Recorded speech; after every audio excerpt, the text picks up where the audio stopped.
Já estamos de volta com Sala de Imprensa, hoje dia 24 de maio de 2016. Muito obrigado pelo carinho da sua audiência. Lembrando que você pode participar, dá tempo ainda de você participar. Nós estamos no terceiro bloco, conversando hoje com o pré-candidato à Prefeitura de Guarapari, pelo pessoal José Amaral Filho.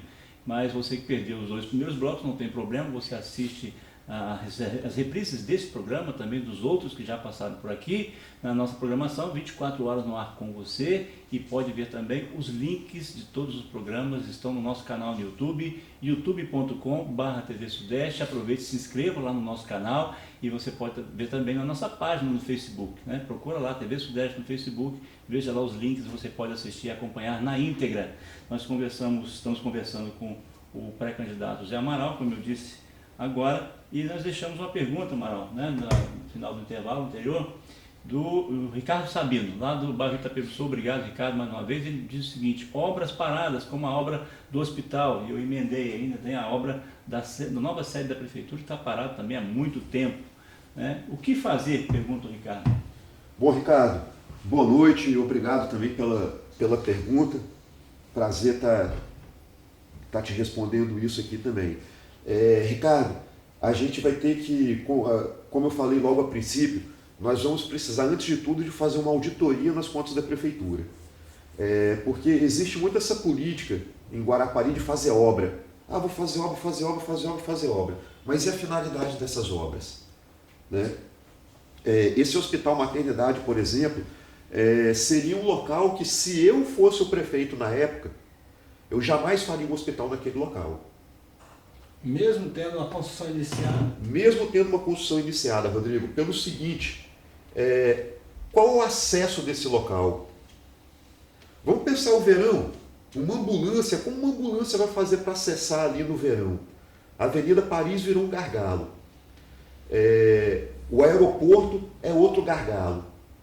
Então, olhe bem a dificuldade do trânsito de ambulância naquela região ali.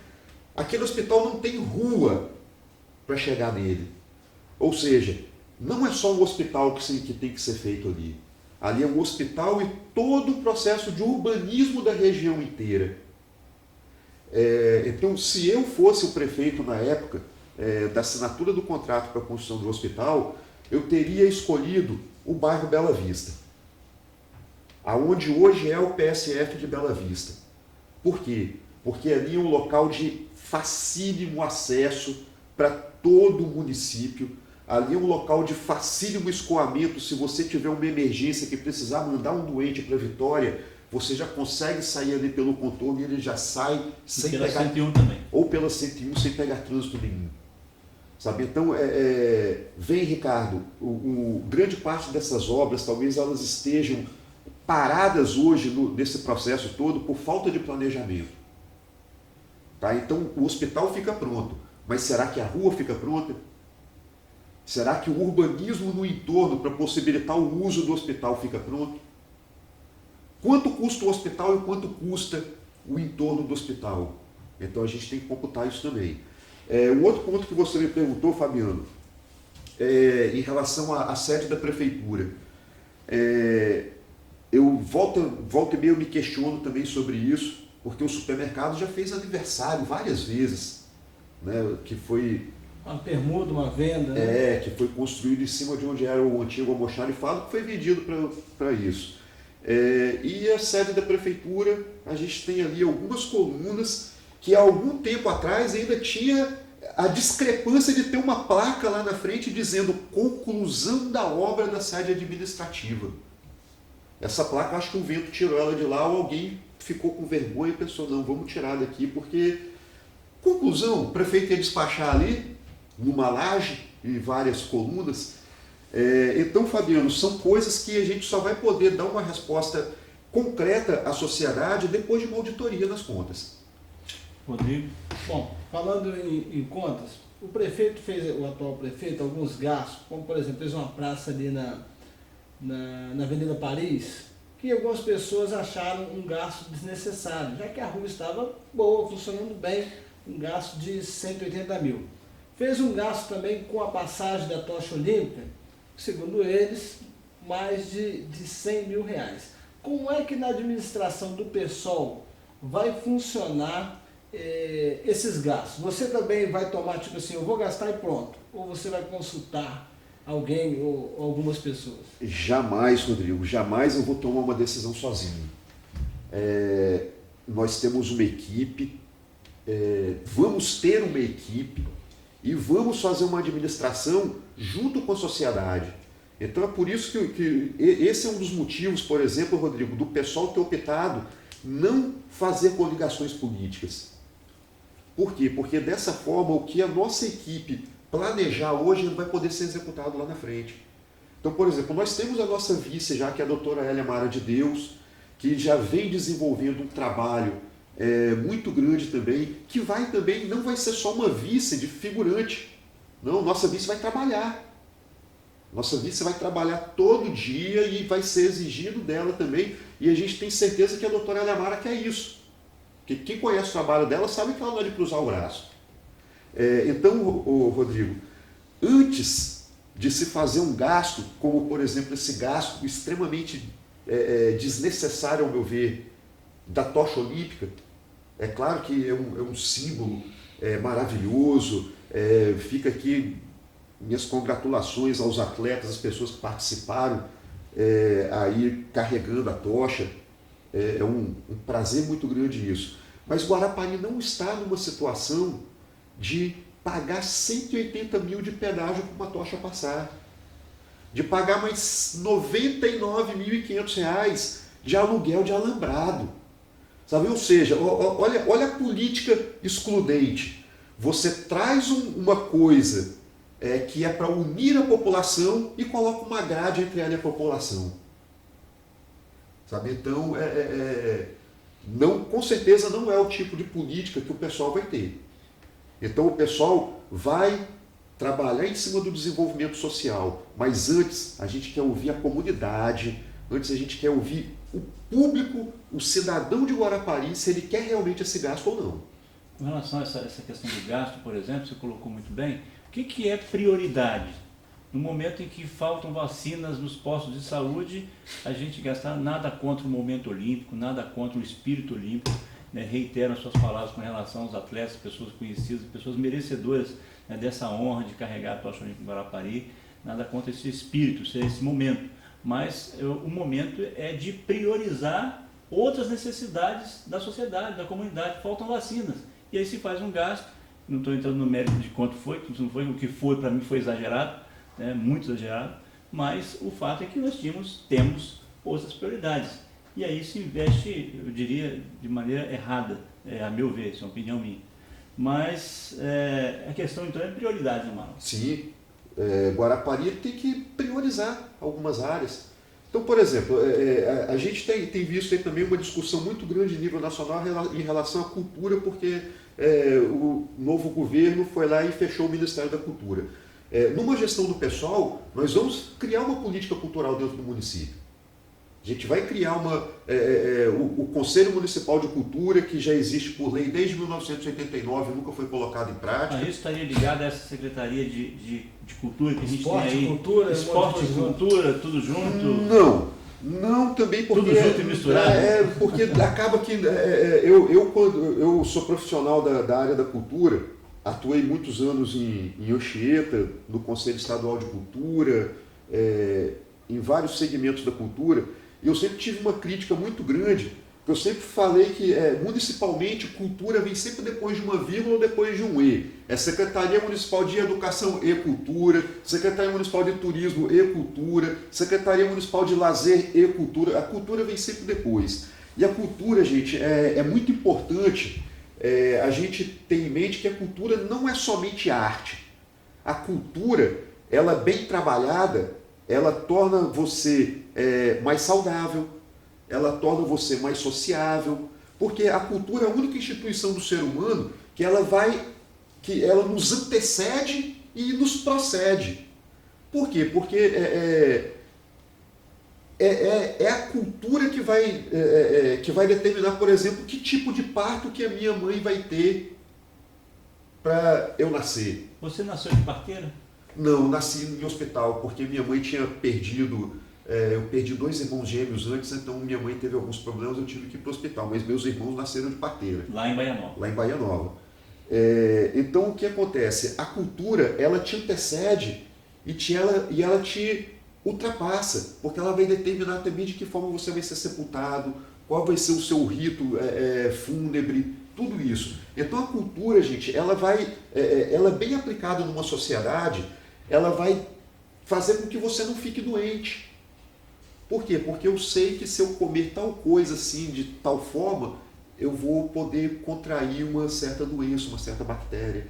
Sabe? Então a cultura ela tem que ser pensada além da arte. E vai influenciar muito no caráter e na formação de um indivíduo, educação. Com certeza, mas e a gente pensando na cultura como arte, Fabiano, o que acontece em Guarapari com esse descaso todo em políticas culturais?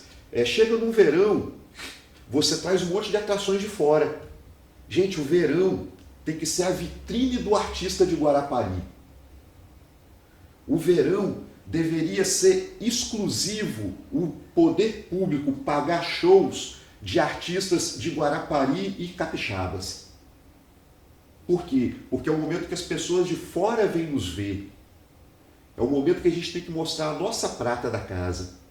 É o momento que a gente tem que mostrar o que a gente tem de melhor. Não trazer o que eles têm lá para a gente mostrar para eles aqui o que eles já veem lá. Sabe? Então, a gente inverteria essa política e trabalharia durante um ano com eventos nacionais.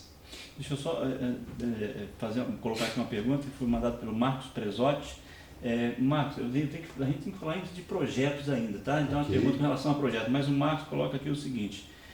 José Amaral, você prega que é ateu na internet, segundo palavras dele, e que é a favor da maconha. Como pretende governar para uma população que é religiosa e que, de uma maneira geral, é contrária às drogas?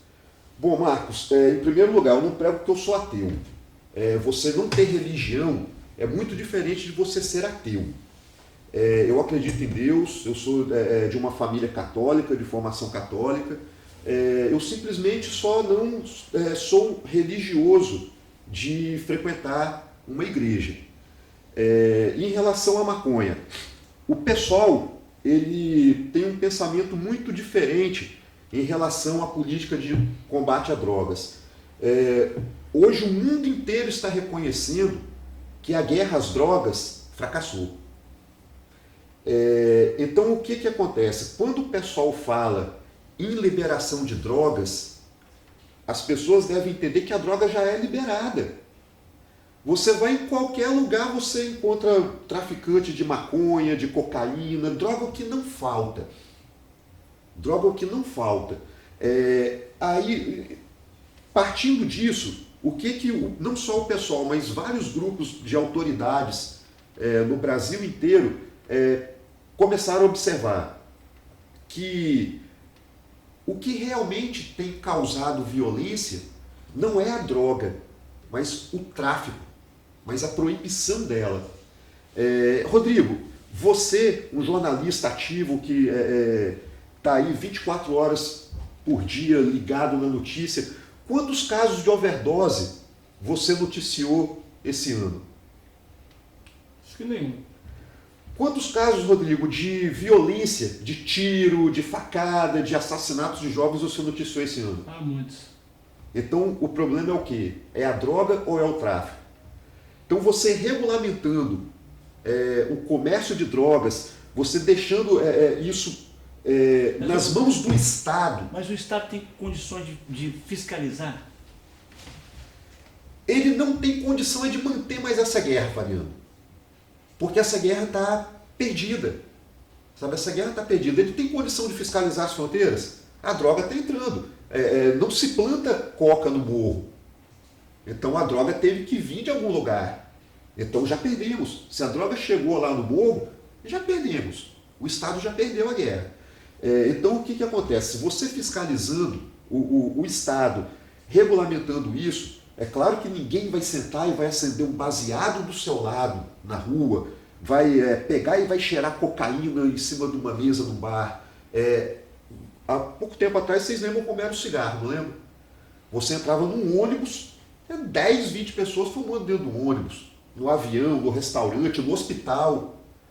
Hoje, quem fuma mais dentro do espaço fechado? Por quê? Porque houve uma política... Você é marginalizado. É marginalizado. Mas por quê? Porque houve uma política de educação que está havendo ainda e uma política de conscientização. Por quê? Porque o cigarro foi sobretaxado. 80% do valor do cigarro é imposto. Assim deve ser com as drogas. Então, vamos supor, o sujeito quer usar droga, ele vai ter que pagar um imposto caro. Mas pelo menos ele não está pagando para o traficante matar alguém. Ele está pagando para o Estado fazer o quê? Fazer a campanha de prevenção, fazer a campanha para tratar o viciado, porque existe uma confusão muito grande entre usuário e viciado. Nem todo mundo que bebe a sua cerveja no fim de semana é alcoólatra. Nem todo mundo. Sabe? Então tem que haver essa diferenciação entre o viciado, o dependente químico e o usuário. O dependente químico ele necessita de uma política especial de atenção para ele. E de onde que sai esse dinheiro? Não sai, porque o traficante fica com 100% do lucro da droga. O Estado tem que arcar com isso. E o Estado tem que arcar ainda com prejuízo. Sabe? Então, quando o pessoal... desculpa, qual o nome da pessoa? Marcos. Então, Marcos, quando o pessoal fala na questão da liberação de droga, não é para transformar um oba-oba, um carnaval das drogas. É para você parar de pegar um jornal que está saindo sangue dele, que está matando um monte de jovem na periferia. Sabe? Para você não ir numa cadeia, pegar um monte de jovem de 20 anos de idade e tá lá com a vida dele perdida já porque ele foi preso com uma bucha de maconha. Sabe? Então olha só a diferença. O menino que é preso com uma bucha de maconha vai para a cadeia. O sujeito que tinha um helicóptero com 450 quilos de cocaína deu o quê? Fica até proibido de falar, né? A imprensa foi, né? Rodrigo? Bom, continuando nessa linha do pessoal, vou aproveitar a pergunta que o Fábio trouxe aqui pra gente, do Júlio César, lá do Itapema Sul. Desculpa, Júlio, realmente. Mas o Fábio passou pra gente aqui, o Fábio dando um apoio na produção aqui pra gente, sobre a questão do financiamento público das campanhas. Ele fala sobre isso, que o pessoal, de certa forma, tem uma política diferente. Como receber, como fazer uma campanha? Todo mundo sabe que a campanha precisa de dinheiro. E depois, normalmente os empresários querem de volta. E aí, como é que vai funcionar isso? Pois é, Júlio. Ainda bem que caiu o financiamento privado de campanha, empresarial. Ainda bem que isso não existe mais. Tomara que nunca mais volte a existir, que eles não arrumem uma forma de burlar isso. Mas o pessoal, Júlio, desde antes ele já não aceita essas doações empresariais. Por quê? Porque isso não é doação, isso é investimento. Nenhum empresário doa porque ele é bonzinho. Não, porque eu adoro a sua causa, eu vou te doar R$1 milhão. A gente está vendo aí o que são os escândalos hoje, Júlio, em nível nacional. Doações de campanha por empresas. Derrubaram o presidente da República. Sabe? Derrubaram toda uma cúpula de poder. Está ameaçando derrubar a outra cúpula que assumiu o poder. Então, se a gente não começar a pensar em fazer a política de forma diferente, a gente não vai para lugar nenhum, Júlio. Então, a nossa campanha ela vai ser financiada com o dinheiro meu, o dinheiro do amigo, do outro, que vai ali, dá R$50, dá R$100 ali. É uma forma muito mais transparente da gente estar te dando o retorno depois, Júlio. E, para você ter ideia, dessa forma, o pessoal fez o deputado federal, o deputado estadual mais bem votado no Rio de Janeiro, que é o deputado Marcelo Freixo. O deputado Marcelo Freixo teve mais de 300 mil votos no Rio de Janeiro, sem um centavo de empresa.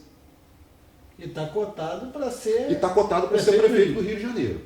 Bom, nosso tempo realmente encerrou, né? Estouramos o tempo aí, que tinha mais, eu tinha pelo menos mais 2 perguntas, mas o tempo realmente estourou, a gente já está aí com 1 hora de programa, né, que passa rapidinho. Rodrigo, suas considerações finais? Bom, Fabiano, agradecer mais uma vez a você, o Zé Amaral, por estar participando desse sala de imprensa. Participação das pessoas significa que o programa pegou, cada vez tem mais pessoas participando, debatendo, e isso só fortalece a democracia. Para encerrar, vou deixar a pergunta tradicional e os projetos, né? Tem que ser rápido, porque o tempo realmente já passamos 5 minutos. Questão de projetos para o município. Bom, projetos para o município. A gente precisa de estar organizando a questão turística dentro do município. A gente não pode ter essa farra que é hoje do turismo, que não deixa grandes lucros para a cidade. A gente já tem pessoas trabalhando nessa área. A saúde, a gente também já temos um profissional que é ex-secretário de saúde de Anchieta, da gestão passada de Anchieta, que está conosco também elaborando o programa de saúde, onde a gente pretende estar adotando, Fabiano, a experiência de Anchieta, já que Guarapari sempre utiliza como exemplo Anchieta, a gente está trazendo para a cidade, para vocês, munícipes, uma experiência positiva, bem sucedida, que vocês elogiam. Educação, a gente também tem várias ideias para educação, entre elas está a eleição direta para diretor de escola, para coordenador. Dentro da saúde também, Fabiano, a gente busca uma inovação, Rodrigo, que é a eleição para coordenador de PSF, sabe, onde o próprio usuário da região vai eleger também quem vai ser o coordenador do PSF. A gente tem várias inovações, porque a nossa intenção é criar uma administração cidadã. Bem transparente, onde o cidadão ele não precise ficar pedindo favores. O município ele vai executar as políticas públicas dele. Então a gente está trabalhando em vários segmentos para que a cidade realmente prospere e com as próprias pernas dela. Então, os 30 segundos para você fazer as suas considerações finais. Então, gente, eu quero convidar vocês a estarem acompanhando no Facebook a nossa página do Pessoal Guarapari. Nós estamos abertos a sugestões, estamos abertos a críticas, podem escrever para a gente, perguntar para a gente, que com certeza a gente está aqui para transformar a cidade num local melhor para todo mundo. Essa questão das drogas aí que foi discutido aí, Rodrigo, queria só deixar um ponto aqui. Podem ficar tranquilos que em Guarapari não vai ser liberada a droga, tá, gente? Isso é uma coisa impossível de se fazer, isso é uma política nacional, então podem ficar tranquilos, tá, que o pessoal em Guarapari vai trabalhar para o seu dia a dia como munícipe ser muito melhor, para você ter novamente confiança na administração pública, que talvez seja um grande desafio de uma administração em Guarapari hoje, é recobrar a confiança de você, cidadão. Ok, a gente agradece a participação do Rodrigo. O Amaral está gripado, né, desde o início, colocou aqui a questão das dificuldades dele, até de participar do programa hoje, por questão dessa gripe forte. Agradecer ao Rodrigo, então, mais uma vez, pela participação aqui no Sala de Imprensa, agradecer ao Zé Amaral, agradecer ao Cristiano aqui na nossa técnica, o Fabinho também dando aquele suporte aqui na nossa produção de hoje. Agradecemos a Deus pela oportunidade de mais um programa, essa televisão, este programa, tudo que a gente faz aqui está de pé pela graça, pela misericórdia de Deus e por você também que nos acompanha, que nos prestigia com o seu carinho, com a sua audiência. Semana que vem tem mais Sala de Imprensa. Até lá!